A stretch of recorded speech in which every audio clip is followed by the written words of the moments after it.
Praise the lord. యేసుక్రీస్తు ప్రభువా నామంలో మీకందరికీ దేవుని నామం పేరిట మీకు శుభములు తెలియజేస్తున్నాను. అలాగే మనం ప్రార్థన వాక్యంలోనికి వెళ్ళే ముందుగా ప్రార్థన చేసుకుందాం. మీరందరూ కూడా మీ అందరి ప్రతి అవసరత దేవుని కృప సమృద్ధిలోంచి ఆయన పరలోక దీవెనలతో మనల్ని నింపుతాడని నమ్మి విశ్వాసంతో మనం ప్రార్థన చేసుకుందాం. మీ అందరి ప్రతి ఒక్కరి అవసరత, అది ఏ అవసరతైనా దేవుడు తప్పకుండా తీర్చగల శక్తిమంతుడు, సమర్థుడు. ఆయన నమ్మి మీరు ప్రార్థనలో ఏకీభవించినప్పుడు మీరు ఎన్నో అద్భుతాలు, ఆశ్చర్య కార్యాలు మీరు చూస్తారు, దేవుని నుంచి పొందుకుంటారు. కాబట్టి మీరు విశ్వాసంతో ప్రార్థనలో నాతో పాటు ఏకీభవించండి. మహాగణుడివి, మహోన్నతుడివి, సర్వాంతర్యామివి, సర్వసృష్టికర్తమైన మా ప్రభువా, మా దేవ, మా రక్షకానికి స్తోత్రాలు.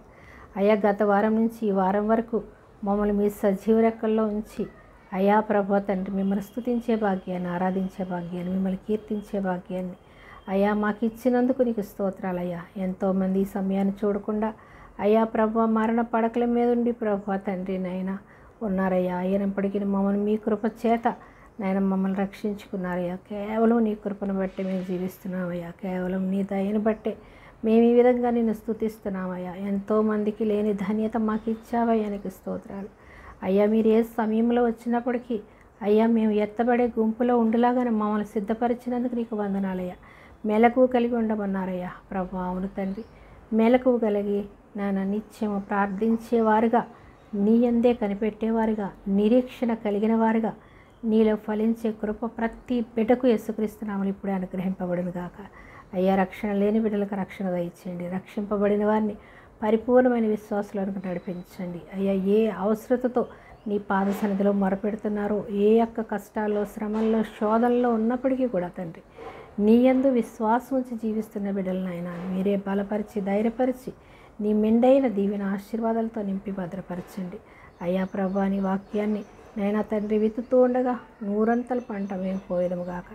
అయ్యా, మాలో మీరు ఉండి ప్రభా తండ్రి నన్ను కంప్లీట్గా నీ సిలువు చాటును మరుగుపరిచి, నీ ఆత్మశక్తి చేత నన్ను నింపి, నీ బలమైన ఆత్మ వరాలతో, ఫలాలతో, దీవెనలతో, ఆశీర్వాదాలతో, ఐశ్వర్యంతో, అభిషేకంతో మమ్మల్ని అందరినీ నింపి నీకు బలమైన సాధనాలుగా మమ్మల్ని నిలబెట్టుకుని వాడుకోమని, నన్ను కంప్లీట్గా మరుగుపరిచి నీ సాధనంగా మాత్రం నన్ను వాడుకోమని, నీ మహిమ ఐశ్వర్యంతో నింపి, నీ జ్ఞానముతో నింపి, నాలో మీరుండి మాట్లాడి నాయన ప్రతి ఒక్కరిని ఆకర్షించుకోమని, సమస్త మహిమ, ఘనత, ప్రభావములు మీరు మాత్రమే పొందుకోమని నజరేయుడైన యేసుక్రీస్తు ప్రభువారి అతి శ్రేష్టమైన నామంలో ఈ ప్రార్థన సమర్పిస్తున్నాను పరమ తండ్రి. ఆమేన్, ఆమేన్. ఇదేనా మన వాక్యాంశము. కష్టాలు, శ్రమలు, బాధలు మనకు వచ్చినప్పుడు దేవుడు మనల్ని విడిచిపెట్టేస్తాడా? విశ్వాసులైనటువంటి వారిని, అలాగే లోకంలో ఉన్న ప్రతి మానవుని కూడా ఆయన కష్టాల్లోనే ఉంచి శ్రమ పెట్టే దేవుడు కాదు. అందరి ఎడల ఆయన కనికరము, ఆయన ఆదరణ, ఆయన దయ, ఆయన దీవెనలతో నింపుతాడు, ఆశీర్వదిస్తాడు. రక్షణ పొందని అన్యుల కొరకు కూడా దేవుడు చేతులు చాచి చూస్తున్నాడు. ఇంకా నా బిడ్డలు ఎప్పుడైనా వస్తారా, ఇంకా ఎప్పటికైనా మారు మనసు పొందుకుంటారా అని దేవుడు సమయాన్ని ఇచ్చి ఉన్నాడు. ఈ సువార్త దేశవ్యాప్తంగా, ప్రపంచవ్యాప్తంగా ప్రకటింపబడుతూ ఉండగా అనేక మంది మారి ఆయన రక్షణలోకి రావాలని యేసుక్రీస్తు ప్రభువారు, తండ్రి అయిన దేవుడు, పరిశుద్ధాత్మ దేవుడైనటువంటి త్రియేక దేవుడు చేతులు చాచి చూస్తున్నాడు. అందరు కాబట్టి మనకి శ్రమలు వచ్చాయంటే మనల్ని చంపేయడానికే వచ్చాయి, మనం ఇంత దేవునిలో విశ్వాసంగా ఉన్నాం, మనకే ఎందుకు వస్తాయి అని విశ్వాసులైన వారు, దైవ సేవకులైన వారు అనేక మంది అనుకుంటూ బాధపడుతూ ఉంటాం. అంటే దేవునిలో మనం పరిపూర్ణంగా మనం ఉన్నట్లయితే ఆ ప్రశ్న దేవుడిని వేయలేము. పరిపూర్ణంగా మనం ఎప్పుడు మార్చబడతాము? శ్రమల్లోనే మనం మార్చబడతాం. పౌలు గారు ఎన్నో శ్రమలు పడతారు. ఆయన పడిన శ్రమలన్నిటిలో కూడా ఆయన ఎంతో ఆదరణ పొందుకుంటాడు, ఎంతో అతను సాక్షిగా నిలబడతాడు, ఎంతోమందిని ఆదరించేవాడుగా పౌల్ని దేవుడు మార్చుకుంటాడు. కాబట్టి మనకి శ్రమలు వచ్చాయంటే మనల్ని ఆదరిస్తున్నాడని, మనల్ని బలపరుస్తున్నాడని, మనల్ని నిత్య నూతనంగా పరిపూర్ణమైనటువంటి దేవుని ఆత్మశక్తితో నింపుతున్నాడని మనకి ఈ లోక పాపం అంటకుండా మనల్ని కాపాడుతున్నాడని, ఈ లోకంలో మనం కలిసిపోకుండా మనల్ని బలపరుస్తున్నాడని మనం నమ్మాలి. మనకున్న ప్రతి సమస్య నుంచి కూడా దేవుడు విడిపించగల శక్తిమంతుడు, సమర్థుడు అని పౌలు గారు ఏ విధంగా నమ్మి ఉన్నారో అలాగే మనము నమ్మి నిత్యము ఆయన వైపు చూసేవారుగా ఉండాలి. అంతేగాని కష్టాల్లో, శ్రమల్లో మనం కురింగిపోయిన ఎడల నువ్వు చింతించి మూరెత్తు చేసుకోగలవా అంటాడు. అలాగే మనం చింతించి బాధపడి మనం ఏం చేసుకోలేం. దేవుని మీద ఆధారపడినప్పుడు దేవుడు మనల్ని బలపరుస్తాడు, ధైర్యపరుస్తాడు. నీకు కష్టం ఉందంటే నీ పక్కనే దేవుడు ఉంటాడు ఆదరించడానికి. కష్టం వచ్చిందంటే దేవుడు నీతోనే ఉంటాడు. కాబట్టి నన్ను శ్రమల్లో దేవుడు విడిచిపెట్టే దేవుడు కాదు, నన్ను శుద్ధ సువర్ణంగా మార్చగల శక్తిమంతుడు, సమర్థుడు అని మనం నమ్మి ఆ శ్రమలన్నిటినీ జయించే సామర్థ్యాన్ని దేవుడిస్తున్నాడని, నన్ను బలపరుస్తున్నాడని, నన్ను ఇంకనూ శుద్ధ సువర్ణంగా శోధించబడిన మీద సువర్ణంగా మారుస్తానంటాడు యోబు గ్రంథంలో. అయితే శోధించబడిన మీద మనల్ని సువర్ణంగా మార్చడానికి మనకు శ్రమలు, శోధనలు వస్తాయని మనం దేవుని వైపు చూడాలి తప్ప మనము విసుక్కుంటూ మనము దేవుని మీద ఆధారపడడం మానేసి లోకం వైపు చూసి మనం శ్రమల్లో దేవుని విడిచిపెట్టినట్లయితే ఇక ఎన్నడూ కూడా మనము దేవుని ఆశీర్వాదాలు పొందుకోలేము. దేవుని బిడ్డలైనటువంటి వారు ఎవరైనా సరే దేవుని మీద ఆధారపడాలి. కష్టాల్లో ఇంకా మరీ ఎక్కువ ప్రార్థన చేయాలి. అప్పుడు తప్పకుండా నిన్ను బలపరిచి ఆదరిస్తాడు. అయితే ఏదైనా వాక్య ధ్యానం కొరకు మనము 2 కొరింథీ 1:3 చూద్దాం. అయితే కనికరము చూపు తండ్రి సమస్తమైన ఆదరణను అనుగ్రహించు దేవుడు. ఏంటంటే కనికరం చూపేటటువంటి తండ్రి సమస్తమైన ఆదరణ మనకు అనుగ్రహించు దేవుడు, మన ప్రభు అయిన యేసుక్రీస్తు తండ్రియునైన దేవుడు స్తుతింపబడునుగాక. మనకేంటంట కనికరం చూపేటటువంటి దేవుడు, సమస్త ఆదరణను మనకు అనుగ్రహించు దేవుడు స్తుతింపబడునుగాక అని కొరింథీయులకి లేఖ రాస్తున్నాడు. ఈ లేఖలో మనం ఏం చూస్తాం? 2, ఒకటి ఆదరణ, ఒకటి కష్టాలు. కష్టాల్లో మనల్ని ఆదరిస్తాడని, బలపరుస్తాడని, మనల్ని ఇంకా శుద్ధ సువర్ణంగా పరిపూర్ణమైనటువంటి విశ్వాసంలో మనల్ని బలపరిచి ఇతరుల్ని ధైర్యపరిచేవారుగా. మనం కష్టాలు అనుభవించినప్పుడే ఇతరుల కష్టాలు మనకు అర్థమవుతాయి. మనం అసలు కష్టమే తెలియకుండా ఉంటే ఇతరుల కష్టాలు మనకి అర్థం కావు. అయ్యో నోటితో చెప్తాను తప్ప మనము హృదయంలోంచి రావా మాటలు. మనం అనుభవించినప్పుడు ఇతరుల కష్టాలు ఎలా ఉంటాయి అని మనం ఆ యొక్క అంత కష్టంలోంచి, ఆ బాధలోంచి మనం వస్తాం. కాబట్టి అయ్యో నేనంత బాధపడ్డాను కదా, వాళ్ళ బాధ కూడా అంతే అని మనకు అర్థమయ్యడానికి దేవుడి పిల్లలకి, మరి ముఖ్యంగా దైవ సేవకులకి ఎక్కువ శోధనలు పెడుతూ ఉంటాడు. ఎందుకంటే వాళ్ళు ఇతరులను బలపరచాలంటే, ఇతరులకు సాక్షులుగా నిలబడాలంటే వాళ్ళు శోధనలు జయించి ఉండాలి. శోధనలు జయించి ఉండకపోతే వాళ్ళు ఇతరులకి ఆశీర్వాదకరంగా ఉండలేరు. అందుకాబట్టి ఇతరులకు ఆశీర్వాదకరంగా ఉండడం కోసం విశ్వాసులైన వారికి, దైవ సేవలో ఉన్నటువంటి వారికి అనేకమైన శోధనలు పెడుతూ ఉంటాడు. అంటే అన్యులకు రావా అని కాదు, అందరికీ వస్తాయి. అందరికీ దేవుడు కష్టాలు, సుఖాలు అనేవి ప్రతి ఒక్కరికి పెడతాడు. కానీ దేవుని పిల్లలకి కష్టాలు ఒక ప్రత్యేకత ఉంటుంది. దేవుని పిల్లల కష్టాల్లో ఆయన పక్కనే ఉండి ఆదరించి వాళ్ళని ధైర్యపరిచి బలపరిచి ఆ ఇతరులకి ఆశీర్వాదకరంగా మార్చుకుంటాడు. పౌలు గారు ఎన్నో శ్రమలు పడ్డారు. పౌలు గారు పడడానికి కారణం యేసుక్రీస్తునే. ఆయన యేసుక్రీస్తు నామం పేరట ఎవరైతే ప్రార్థిస్తున్నారో వారందరినీ కూడా హింసిస్తాడు. అందుకే యేసుప్రభు వారు సౌలా సౌలా అని పిలిచినప్పుడు, ప్రభువా ఎవరు నువ్వు అని అడిగినప్పుడు, నన్ను హింసిస్తున్న దేవుడని యేసుక్రీస్తున్నాను చెప్తాడు. నన్ను ఎందుకు హింసిస్తున్నా అంటాడు. అనగానే ప్రభువా నన్ను క్షమించని అతను కింద పడిపోతాడు దేవుడు మాట్లాడిన వెంటనే. అంటే పౌలు ఎంతో భక్తిపరుడు. ఎలా భక్తిపరుడు? ధర్మశాస్త్రాన్ని తప్పకుండా పాటించేటటువంటి వాడు. అయితే ధర్మశాస్త్రాన్ని, మోషే గ్రంథాన్ని దేవుడిగా భావించి చూస్తున్నాడు తప్ప యేసుప్రభు వారి లోకానికి వచ్చారని గ్రహించుకోడు. గ్రహించుకోకుండా యేసు ప్రభువు నామం పేరిట ఎవరు ప్రార్థిస్తున్న వాళ్ళందరినీ కూడా హింసించి ఎంతో బాధ పెడతాడు. అయితే ఆ సోదరులోంచే యేసు ప్రభు వారు పౌలు గారిని పిలుచుకుంటారు. అతను అసలు వాళ్ళని పట్టించుకోకుండా నా పనేదో నేను చూసుకుంటాను, ఎందుకులే ఏదో చేసుకుంటున్నారు వాళ్ళు, ఏదో సేవ చేసుకుంటున్నారని పట్టించుకోకుండా ఉంటే దేవుడు పట్టుకోడు.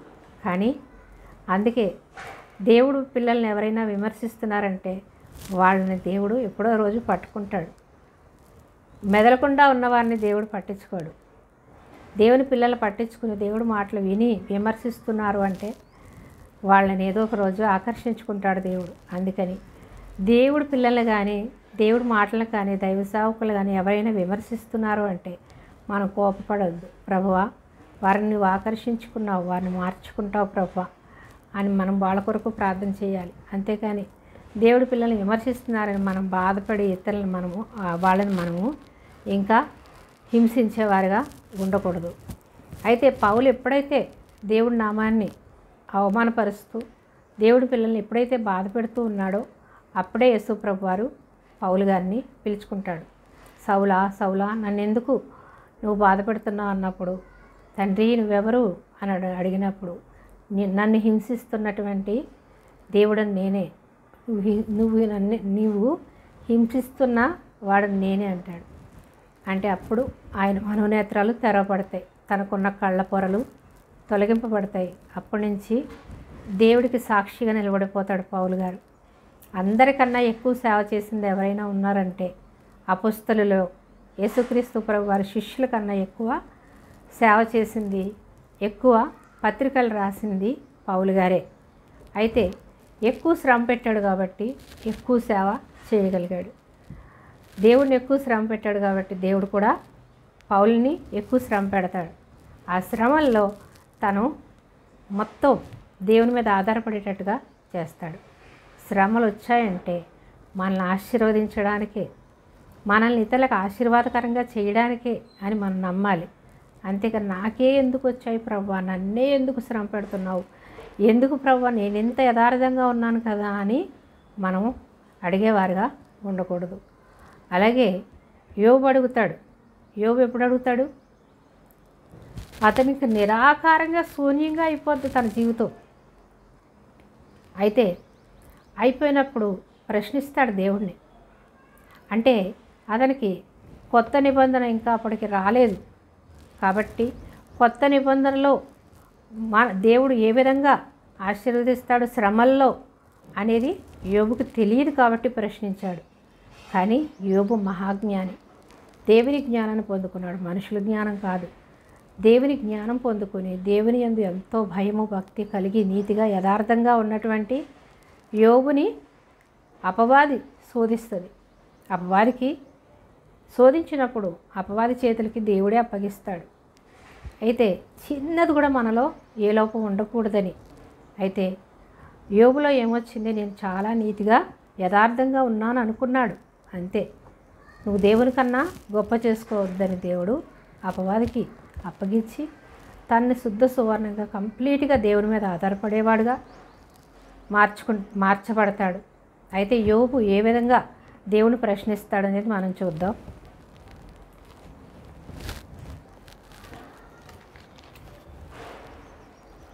యోబు 3వ అధ్యాయం చూద్దాం. యోబు 3వ అధ్యాయం 20వ వచనం. 3వ అధ్యాయం 20వ వచనంలో ఏమంటున్నాడంటే, దుర్దశలో ఉన్నవారిని వెలిగియబడుట ఎలా, దుఃఖాక్రాంతులైన వారికి జీవం ఇవ్వబడుట ఎలా. అంటే దుర్దశలో నేను చనిపోయే స్టేజ్కి వెళ్ళిపోయాను, ఇంకా నేను దుఃఖాక్రాంతున్న అయిపోయాను. దుర్దశలో వారికి వెలిగియబడుట ఎలా, నేను చనిపోయే స్టేజ్కి వెళ్ళిపోయాను, దుర్దశకి వెళ్ళిపోయాను, ఇంకా చివరి క్షణాల్లో నేను ఉన్నాను. అలాంటి వారికి వెలిగివ్వడం ఎందుకు, ఇంకా అవసరం లేదు. చనిపోయే వరకు నువ్వు వెలిగిస్తే అవసరం ఏముంది. దుఃఖాక్రాంతులైన వారికి జీవం ఇవ్వబడుట ఎలా, వారు మరణమును అపేక్షించుతున్నారు. దుఃఖాక్రాంతులైన వారికి జీవాన్ని ఇస్తే మాత్రం ప్రయోజనం ఏంటి, వారు మరణాన్ని అపేక్షిస్తున్నారు అంటున్నాడు. అంటే వాళ్ళు మరణానికి వెళ్ళిపోయే స్టేజ్కి వెళ్ళిపోయారు. అంటే తనను గురించి తను మాట్లాడుతున్నాడు. నేను ఇంతకాలం ఎంతో యథార్థంగా ఉన్నాను, నేను దుఃఖాక్రాంతుడిని అయిపోయాను, మరణానికి దగ్గర అయిపోయాను, నువ్వు ఇప్పుడు నాకు వెలిగిస్తే ఏంటి, నేను నాకు వెలిగిస్తే ఏముంది, జీవం ఇస్తే ఏముంది, ఎలాగైనా నేను గాఢాంధకారంలోకి చీకట్లోకి నేను వెళ్ళిపోవలసిందే. అంటే అప్పట్లో పరలోకం ఉందని, పరలోక రాజ్యానికి చేరతానని అతనికి తెలియదు. చనిపోయిన వారందరూ కూడా ఒక గాఢాంధకారంలోకి వెళ్ళిపోతారు అని మాత్రమే యోబుకు తెలుసు. నేను వాళ్ళతో పాటు వెళ్ళిపోతాను కదా, నేను ఇంతకాలం ఉన్నాను, నీ యందు భయభక్తులు కలిగి ఉన్నాను, అన్యులకి నాకు ఒకటే వచ్చింది అని ఎంతగానో ఈ 3వ అధ్యాయం అంతా కూడా తనను గురించి తను ఎంతో బాధపడుతూ రాస్తాడు. తండ్రి అయిన దేవుని ప్రశ్నిస్తూ మాట్లాడతాడు. ప్రశ్నిస్తూ మాట్లాడి ఏమంటున్నాడు, దుర్దశలో ఉన్న వారికి వెలుగు ఇవ్వటేయాలా, దుఃఖాక్రాంతి లేని వారికి జీవం ఇయ్యుటేయాలా, వారు మరణమును అపేక్షించరు, చనిపోయే వారికి నువ్వు వెలిగిస్తే ఏముంది. అలాగే అనుకుంటాం మనం కూడా, శోధనలు ఎక్కువైనప్పుడు మనకి ఎందుకు మనకి ఈ బ్రతుకు అవసరమా, ఇంక మనల్ని వెలిగిస్తే ఏముంది, మనకి ఆశీర్వదిస్తే ఏముంది, నేను ఇన్ని అవమానాలు ఇన్ని అపనిందలు భరించానే, లేదా నాకు ఇంత రోగం వచ్చిందే, ఇంకా నాకు బ్రతికిస్తే ఏంటి లాభం, నన్ను ఆశీర్వదిస్తే లాభం ఏంటి అని మనం లోకపరంగా యోబు గారిలా మాట్లాడతాం. యోబు మహాజ్ఞాని అయినప్పటికి కూడా ఆయనకి నూతన నిబంధన గ్రంథం కొత్త నిబంధన గ్రంథంలోనికి రాలేదు కాబట్టి దేవుడు స్వయంగా యోబుకి మాట్లాడతాడు. ఎందుకు ఆశ కలిగి ఉన్నాడు, దేవుని ప్రణాళిక ఏంటి, దేవుని చిత్తం ఏంటి, ఎందుకు నన్ను ఇలా చేశావు అని దేవుని ప్రశ్నిస్తూనే ఉంటాడు. దేవుని దగ్గర నుంచి సమాధానం వచ్చేంత వరకు యోబు విడిచిపెట్టాడు. లాస్ట్ అధ్యాయాల్లో 48, 47 అధ్యాయాల్లో తండ్రి అయిన దేవుడు ప్రత్యక్షమై మాట్లాడతాడు. తండ్రి అయిన దేవుడు స్వయంగా యోబుతో మాట్లాడతాడు. సుడిగాల్లో ప్రత్యక్షమై మాట్లాడి రెండింతల ఆశీర్వాదాలని యోబుకు అనుగ్రహిస్తాడు. అయితే మనము శోధన వచ్చిందని దేవుడు విడిచిపెట్టేవారుగా ఉండొద్దు.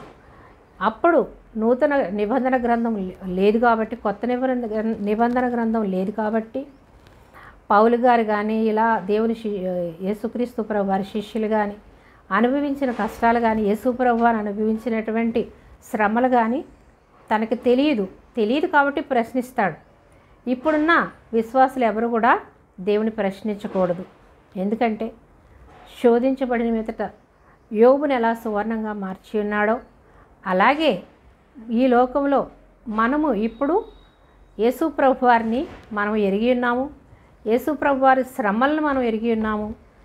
యేసు ప్రభు వారి సువార్త ప్రకటించేవారి ఆ యొక్క సువార్త ప్రకటిస్తూ 12 మంది శిష్యులు అలాగే పౌలు గారు ఎన్నో శ్రమలు శోధనలు అనుభవించి ఈ లోకంలో సువార్త ఆగిపోకుండా మన వరకు వచ్చేటట్టుగా వాళ్ళు బ్రతికించారు సువార్తని. కాబట్టి మనము ఎప్పుడైతే యేసుక్రీస్తు ప్రభువారు ఈ లోకానికి వచ్చారో, కొత్త నిబంధన గ్రంథం ఎప్పుడైతే మన చేతిలో ఉందో, అలాగే అపోస్తలులుగా ఉన్నటువంటి 12 మంది శిష్యులు అలాగే పౌలు గారు ఈ సువార్తను ప్రకటిస్తూ ఎన్నో శ్రమలు అనుభవిస్తారు. వాళ్ళు ఎలాగా యేసుక్రీస్తును పోలి నడుచుకున్నారు. వాళ్ళు యేసుక్రీస్తులాగా వాళ్ళు హతసాక్షులైపోయారు. అందరూ కూడా దేవుని వాక్యం ప్రకటించడం కొరకు హతసాక్షులుగా మార్చబడ్డారు. కానీ దేవుణ్ణి విడిచిపెట్టలేదు. ఎన్ని శ్రమలు వచ్చినా, ఎన్ని శోధనలు వచ్చినా దేవుని విడిచిపెట్టలేదు. ఎందుకు? వాళ్ళు విశ్వాసంలో బలపడి మనల్ని బలపరిచేవారుగా దేవుడు మార్చుకున్నాడు. క్రీస్తు శ్రమల్లో పాలువారయ్యారు వాళ్ళు. అలాగే మనల్ని క్రీస్తు శ్రమలు వాళ్ళు అనుభవించి మనల్ని పాలువారిగా మనల్ని చేసి ఉన్నారు. వాళ్ళు కష్టపడి మనకి ఆశీర్వాదాలను ఇచ్చారు.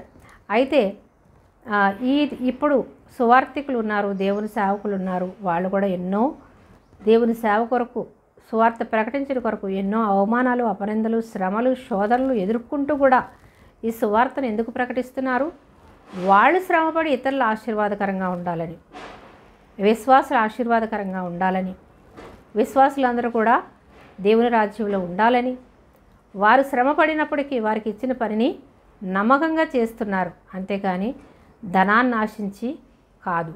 ధనాన్ని ఆశించి చేస్తే కనుక దానికి తగిన ప్రతిఫలం అయితే తప్పకుండా ప్రతి ఒక్కరూ పొందుకుంటారు.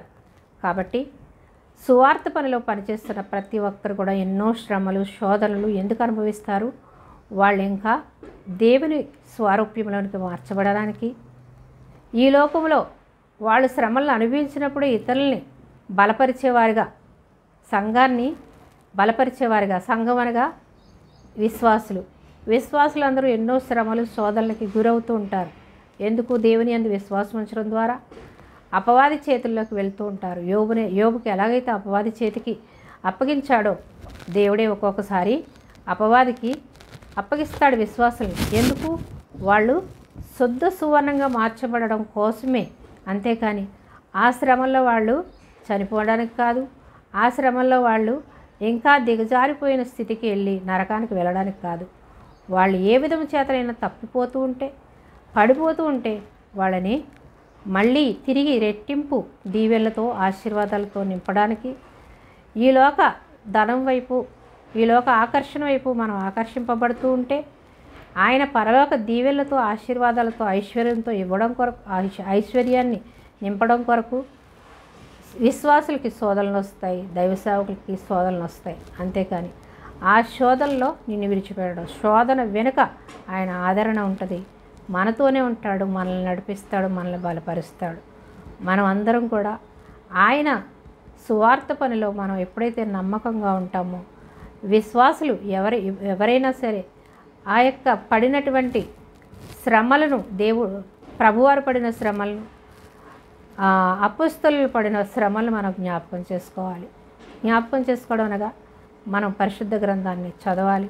చదివినప్పుడు మనము గ్రహించుకోగలుగుతాం. ఎప్పుడు ఆ యొక్క అపొస్తలులు ఎన్ని శ్రమలు పడ్డారో, అన్ని శ్రమల నుంచి ఎలా విడుదల పొందుకున్నారో, వాళ్ళని ఎలా బలపరిచాడో, వాళ్ళు ఎలా ఇతరులను ఆదరించగలిగారో మనము నేర్చుకుంటాం. అయితే కీర్తనలు చూద్దాం. మనము కీర్తనల గ్రంథము 34:19 చూద్దాం. 34:19 ఏముందంటే, నీతిమంతునికి కలుగు ఆపదలు అనేకములు. నీతిమంతులకు కలిగే ఆపదలు ఎలాగంట? అనేకములు, 1, 2 కాదు.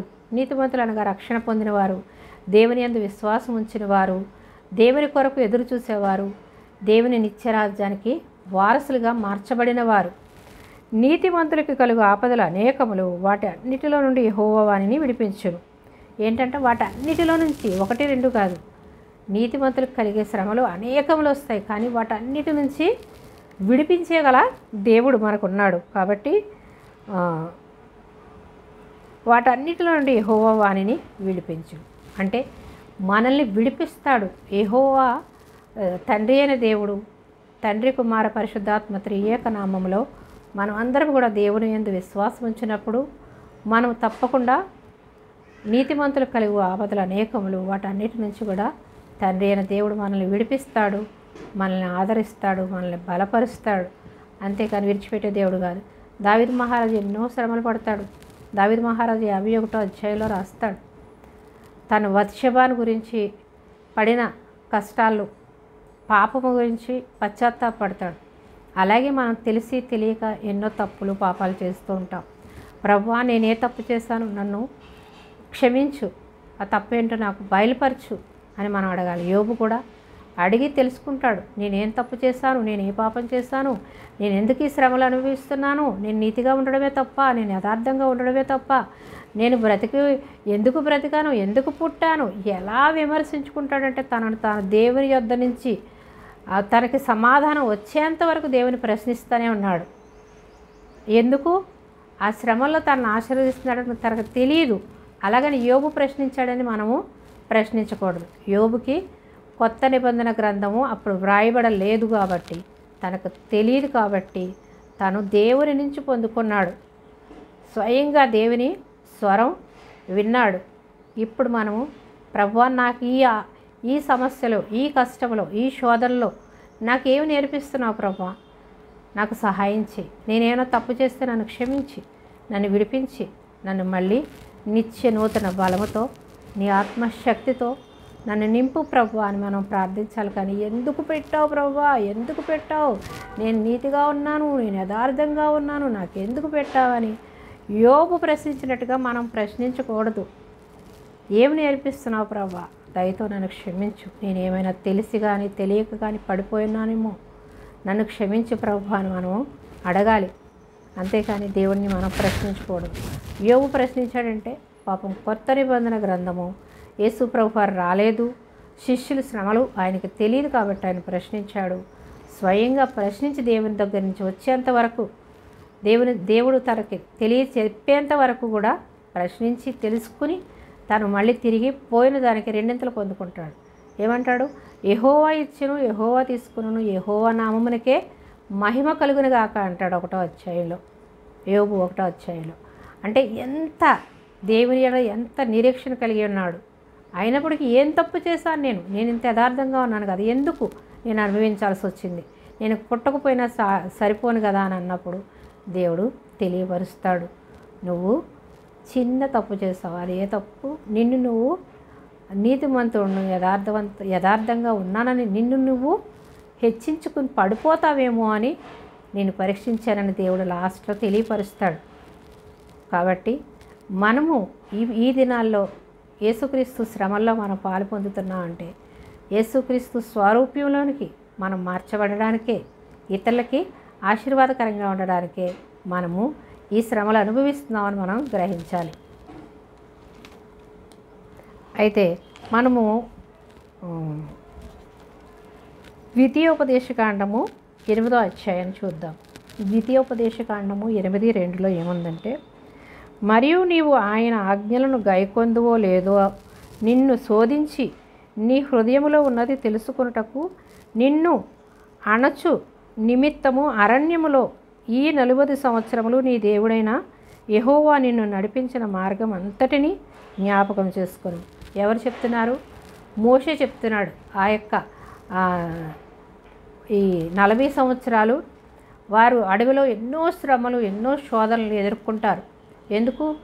దేవునికి విధేయత చూపించకుండా అవిధేయత చూపించి విగ్రహాల వైపు వాళ్ళు సొంతగా దూడల్ని, బంగారం అంతా తీసుకుని దూడల్ని చేసుకుంటారు, విగ్రహాలను చేసుకుంటారు. లేదా మాకు ఈ మోషే వద్దు, ఇంకొక యాజకుడిని మేము పెట్టుకుంటాము, మాకు ఒక యజమానుడు కావాలి, మాకు మోషే వద్దు అని చెప్పేసి అనేక సార్లు మోషేని అహరోనుని వాళ్ళు విమర్శిస్తారు. అలాగే దేవుణ్ణి ఎంతగానో అవమానపరుస్తారు. దేవునికి విధేయత చూపించాల్సింది పోయి మళ్ళీ ఐగుప్తు దేశంలోనే మాకు బాగుంది, ఎందుకు మాకు ఈ శ్రమలు అని ఎన్నో దేవుణ్ణి ఎంతగానో విసిగిస్తారు. విసిగించినప్పుడు దేవుడు వాళ్ళకి ఎన్నో శ్రమలు పెట్టి వాళ్ళని అందరూ ఆ అడవిలోనే రాలిపోయేటట్టు చేస్తాడు. 3 వారాల్లో వెళ్ళిపోవలసినటువంటి ఐగుప్తు నుంచి కానానికి 15 రోజులు 3 వారాల్లో వెళ్ళిపోగలరు అని బైబిల్ చెప్తుంది, తక్కువ రోజుల్లోనే. అయితే కానీ వాళ్ళని 40 సంవత్సరాలు, వాళ్ళు 40 రోజులు చూసొస్తారు. వాళ్ళని కానాన్ దేశాన్ని చూసిరండి ఎలా ఉందో అన్నప్పుడు వాళ్ళు చూసొచ్చినప్పుడు 40 దినాల్లో చూసొస్తారు. చూసొచ్చినప్పుడు ఆ 40 దినాల్ని 40 సంవత్సరాలు చేశాడు దేవుడు. 40 సంవత్సరాలు చేసే వాళ్ళకి ఎన్నో నేర్పిస్తాడు. అక్కడ నేర్పించినప్పుడు ఎందుకు నేర్పిస్తాడు? దేవుడు ఎంతగానో ఇజ్రాయేలీల ప్రజల్ని తన పిల్లలుగా భావించి వాళ్ళని పరిపూర్ణంగా మార్చుకోవడం కోసం, దేవుని యందు భయము భక్తి కలిగి జీవించడం కోసం, అనేక మందికి దీవెనకరంగా ఉండడం కోసం వాళ్ళని ప్రేమించాడు. కాబట్టి గొప్ప శ్రమలు వాళ్ళకి పెడతాడు. వాళ్ళు ఆ శ్రమలను మీరు అనుభవించారు కదా, మీరు నేర్పించాడు కదా దేవుడని మోషే వీళ్ళకి అక్కడ ఆ శ్రమలన్నీ గడిచిపోయిన తర్వాత కానానికి దగ్గరలో ఉన్నప్పుడు కానానికి వెళ్ళే సమయం వచ్చిన తర్వాత మోషే వీళ్ళకి చెప్తున్నాడు. ఏమని చెప్తున్నాడంటే, మరియు నీవు ఆయన ఆజ్ఞలను గైకొందువో లేదో, అంటే నీవు అనగా ఆ యొక్క ఇజ్రాయేలీలందరినీ ఒక్కరిగా భావించి చెప్తున్నాడు, ప్రజలందరినీ ఒక్కరిగా భావించి చెప్తున్నాడు. మరియు నీవు ఆయన ఆజ్ఞలను గైకొందువో లేదో నిన్ను శోధించి నీ హృదయంలో ఉన్నది తెలుసుకొనుటకు. ఏంటంట? నిన్ను శోధించడం ఎందుకు? నీ హృదయంలో ఏమున్నదో తెలుసుకోవడం కొరకే. నిన్ను అణచు నిమిత్తము అరణ్యములో ఏంటంట? అణచడం కొరకు, అంటే విధేయత నేర్చుకోవడం కోసం. అహంకారము, గర్వము, ద్వేషము, మనలో మనం హెచ్చించుకోవడం, ఇవన్నిటినీ అణిచివేయడం కోసం దేవుడు శ్రమలు పెడతాడు. అయితే అణచు నిమిత్తము అరణ్యములో ఈ 40 సంవత్సరములు నీ దేవుడైన యెహోవా నిన్ను నడిపించిన మార్గం అంతటినీ జ్ఞాపకం చేసుకునుము. ఆహారము వలననే కానీ యెహోవా సెలవిచ్చిన ప్రతి మాట వలన నరుడు బ్రతుకును. ఆహారం వలననే కాక ఏంటంట, నిన్ను అణచివేయడం కొరకు మిమ్మల్ని ప్రేమించి అరణ్యంలో ఎన్నో శ్రమలు పెట్టాడు కాబట్టి మీరు జ్ఞాపకం చేసుకుని బ్రతకండి అని చెప్పి మోషే వాళ్ళకి చెప్పినప్పుడు, నీ దేవుడని యెహోవా నిన్ను నడిపించిన మార్గం అంతటిని జ్ఞాపకం చేసుకుని. శ్రమలు ఎందుకు పెట్టాడు? ఆ శ్రమల్లో దేవుడు ఎంత సహాయం చేశాడు, వాళ్ళని ఎంతగా ఆదరించాడు. మనం ఇప్పటికీ ఆ ఇజ్రాయేలీని ఎలాగైతే ఆదరించాడో మనం ఇప్పటికీ కూడా మనం చెప్పుకుంటున్నాము అంటే దేవుడు వాళ్ళకి ఎంతగా నేర్పించాడు. కాబట్టి మనం ఆ శ్రమల్లో వాళ్ళని ఎంతగానో ఆదరించాడు. ఆహారం లేకపోతే ఆకాశం నుంచి మన్నా కురిపించాడు. ఎండ తగలకుండా వాళ్ళకి మేఘస్తంభాన్ని ఇచ్చాడు. వాళ్ళకి మంచు తగలకుండా వాళ్ళకి అగ్నిస్తంభాన్ని ఇచ్చాడు. వాళ్ళ కాళ్ళు వాయకుండా కాపాడాడు. వాళ్ళకి చెప్పులు అరిగిపోకుండా బట్టలు మాయకుండా కాపాడాడు. ఆ ఎర్ర సముద్రాన్ని 2 పాయలుగా చేసి దాటిస్తాడు. ఎన్ని అద్భుతాలు, ఎన్ని ఆశ్చర్యకార్యాలు. వాళ్ళకి మాంసం లేదంటే పూరెలు కురిపిస్తాడు. ఆహారం లేదంటే ఆకాశం నుంచి పరలోక మన్నాను కురిపిస్తాడు. దేవదూతలు తినే ఆహారం తింటారు వాళ్ళు. ఇవన్నీ వాళ్ళకి జీవితాంతం తరతరాలు దేవుడు చేసిన అద్భుతాలు, ఆశ్చర్యకార్యాలు వివరించుకోవడానికి ఇన్ని అద్భుతాలు, శ్రమలు పెట్టి ఇన్ని అద్భుతాలు, ఆశ్చర్యకార్యాలు వాళ్ళకి చూపిస్తాడు. వాళ్ళని ఎంతగానో ఆదరిస్తాడు. అలాగే మనకి శ్రమలు పెట్టి మనల్ని విడిచిపెట్టడు. వాళ్ళని మన్నా భుజించేటట్టు చేసినట్టుగా మనల్ని ఆదరిస్తాడు.